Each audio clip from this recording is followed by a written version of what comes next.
Right, YouTube, it's Shadow King Natsu, and I'm here with my review of Dragon Ball's Daima, episode 14.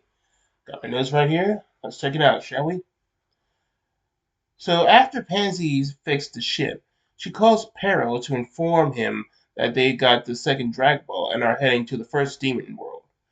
Pero mentions that King Caden stole a ship to go to the first demon world, but Pansy says it's unnecessary since Goku and the gang are strong enough to handle Goma and his men.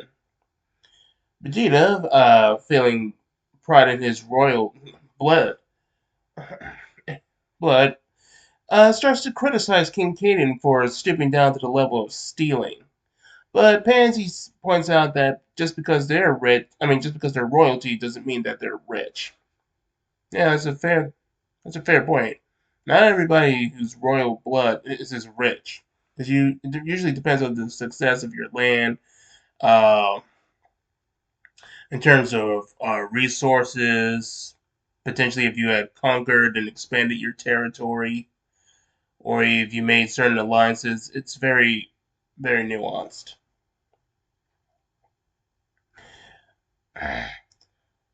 However, Boma uh, decides to promise to build ships for Pansy and her father in exchange for Magellite. Well, see, that's one of the few moments that carried on from the previous episode that was of any significance because most of that episode was filler.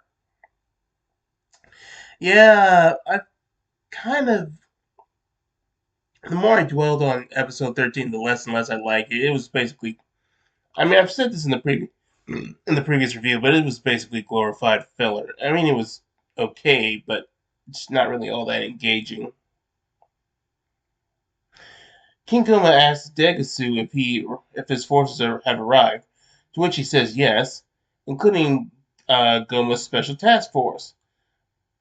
And speaking of that said task force, they are caught eating snacks, but they recover and present themselves and the Super Sentai poses.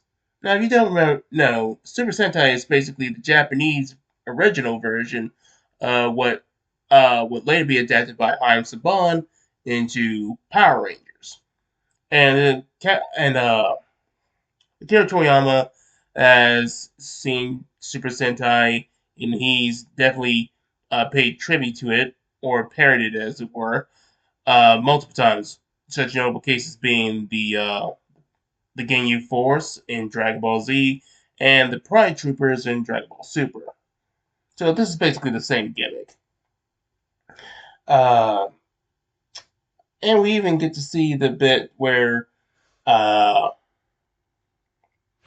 Goma is a bit embarrassed by his man's making fighting poses and acting a little bit undisciplinary. And say what you will about the Ginyu Force being rather flamboyant in their poses, but at least they had discipline, and definitely the Pride Troopers had discipline. But no, that Goma's men is just firing off their weapons and destroying the inner sanctum of his palace. Anyway, Goma's forces are tasked with fighting Goku and the gang.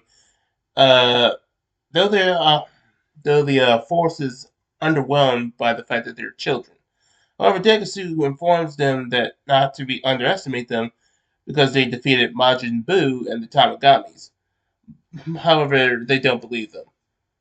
But one of them were shocked for a few moments. So I get the feeling that, unlike the Ginyu Force and the Pride Troopers, we're not meant to take them as a serious threat. Which is, which while works for comedy's sake, begs the question: how are these villains going to propose any remote threat? Because as campy as the Ginyu Force were, they still could fight until Goku showed up and pretty much dominated pretty much all of them. And while most of the Pride Troopers were mostly fought, you could argue most of the Pride Troopers were fodder. You can't say the same thing about Dispo, Topo, and Jiren, especially Jiren. Jiren was an alpha.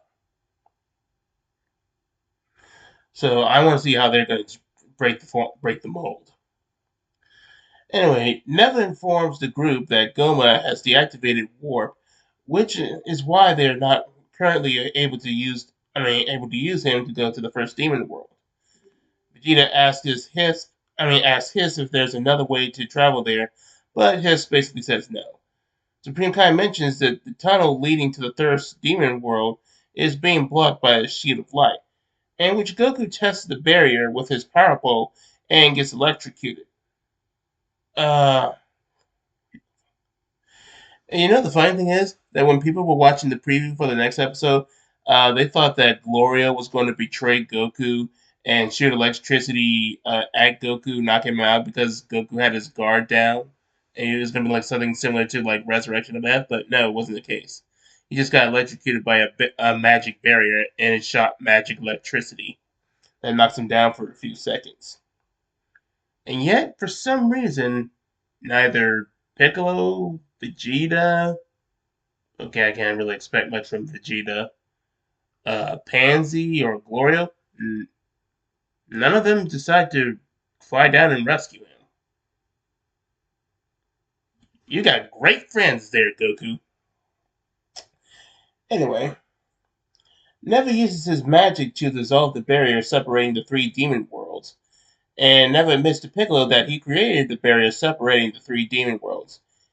He did it because the second demon world was in chaos due to the ruffians from the third demon world and the arrogant demons from the first demon world. So there was a point where uh, the demons of all three worlds were coexisting in one place, or at least visiting from time to time. But they were bullied by the third demon world demons and being condescended to, and probably exposed to some torture or something like that with the first demon world. Uh, Also doesn't help that the first demon world characters kind of look like Nazis. But I do like this bit because we're finally getting an explanation for for the lore and a bit of world building. So, and this brings why the demon worlds are all separate. Though again, we did get the mention before in a previous episode that it was Deborah's father, Abra, who had Warp created or commissioned him to separate the demon world from the mortal realm. So I want to see, is that going to play into be expanded upon in the next episode or in the upcoming episodes, because there's only 6 more episodes left. Unfortunately, I'll get into that later. Anyway, and also no, and also another reason why Namekians, we already covered that part. Piccolo says that Neva, with all this knowledge and power, is a legend, since no Namekians are skilled in magic as he is. Yeah, I think you should probably learn from him. Bring him back to New Namek so the Namekians can get good again. Anyway, moving on back to Degasu. He senses that Goku and the gang are approaching, but can't be sure of it. Goma, however, doesn't sense anything because the demons of the demon realm can't really sense ki. And it's not so much that Degasu was sensing their ki. It was just more that he sensed that the barrier had been dissolved, and uh, he expected it. He sensed an air shaft and sensed some sort of presence coming from, which would be Goku in the game.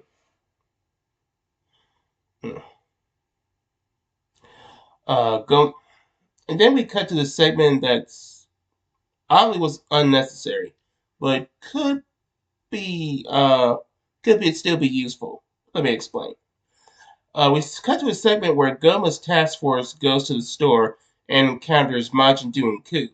They tend to buy them a lot of candy so they can look like role models to Ku and Do, which is kind of ironic considering that Majin Buu is already stronger than a Tamagami, which Goma's task force didn't want any but with.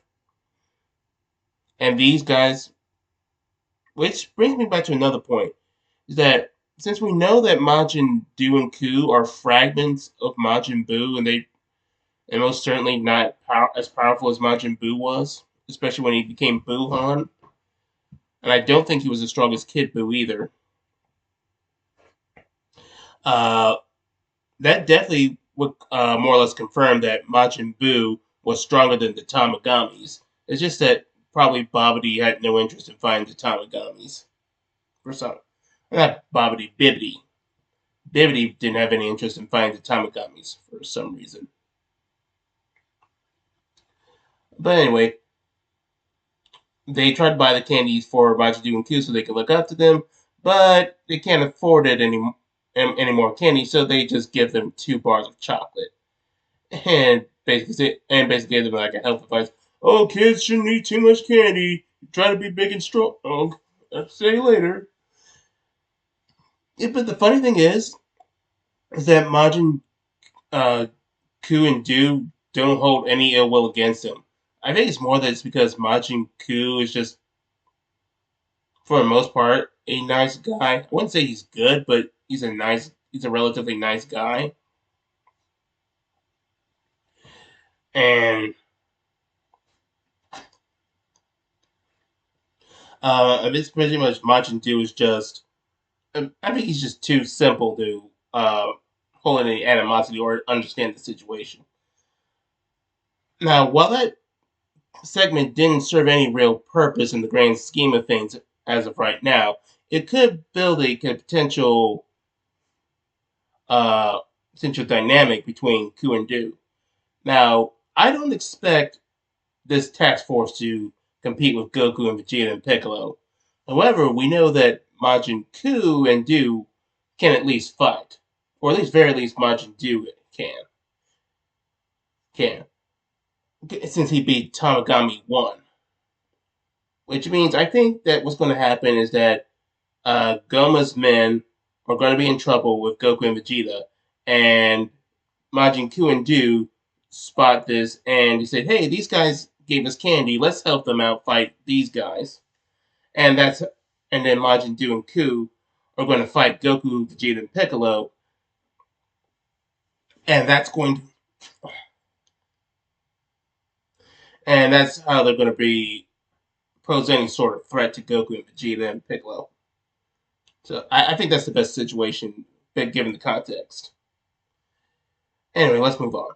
Rinsu hears the sound and deduces that the barrier is gone, and Pansy tells Gloria to slow the ship down as it's colliding with the tunnel and starting to fall apart. But he can't due to the momentum.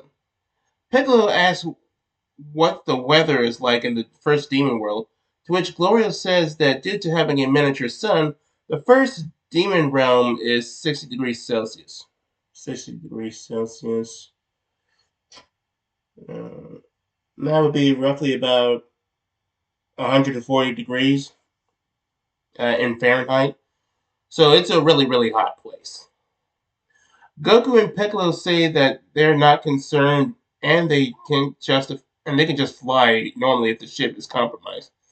But Pansy's concerned about the heat. Hisp is also annoyed that it's going to be hot and that he has to carry Bulma since she can't fly. Though he's relieved that Vegeta will handle carrying her. Yeah, you're not exactly winning with those boyfriend points there, Hisp, by not willing to carry Bulma. Then again, she's a married woman, so you should not try to hit on her. Everyone starts to fly out with Hisp and Glorio carrying the Dragon Balls, and Hisp telling Bulma that he won't be fighting. Because I have people to do that for me. And Goma's men inform Goma and Degasu that Goku and the gang are in the first demon world, and Degasu assures Goma that he did turn off warp, but the barrier was gone. So do they not know that that Neva deactivated the barrier? Do they not know that Neva created the barrier? I don't know. They might figure that out later. And Goma basically calls out for an all-out attack against Goku and the rest, and they start to move away from this, but they're going to hit us, make a counterattack in the next episode. All in all, this was definitely better than last week. At least the plot's progressing. Uh, though it could have definitely used a little bit more action. And next week we're going to get more exploration about the third demon eye, especially since the title of the episode of next week's episode is called The Third Eye. And we even get flashbacks of Deborah. So we might explore more of Deborah's character, as well as possibly explore his father and him setting up Warp to separate the demon realm from the mortal realm. That would be really interesting. You guys tell me in the comment section down below, what did you think of this episode? I'll catch you mortals later.